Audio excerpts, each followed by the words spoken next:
Yeah, you already know. Let them call me Puzzle Man. Cyangwa se Ishimwe Patrick.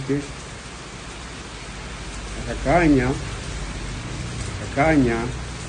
ribungiri kumpiga. Ribungiri kumpiga. Nta nakoze. Na video nje nigeze mpereza umuntu. Niba ari umuntu ahaye video wari we wese azaza binshinje kuko akakanya ngiye kwitanga. Nyina nshaka ko bandiga nk'umuntu wakoze icyaha. Nta nakoze ntinyibyaha. Nigeze gufungwa nzi ko bikorwa. Ndabizi ko bari kumpiga ariko ntago bapfa kumfata gututu. Rero niyo mpamvu nahisemo ngewe ngiye kwitanga kuri RIB yo muri quartier ngembi Nyamirambo. Kwitanga kuri RIB ya Rwezamenyo barekera no kuvunika kabisa. But if anything's happen to me, ko simbabeshe ngeze gufungwa mari byumweru bitatu ndi gukurikiranwa ndengana mwaka wa 2023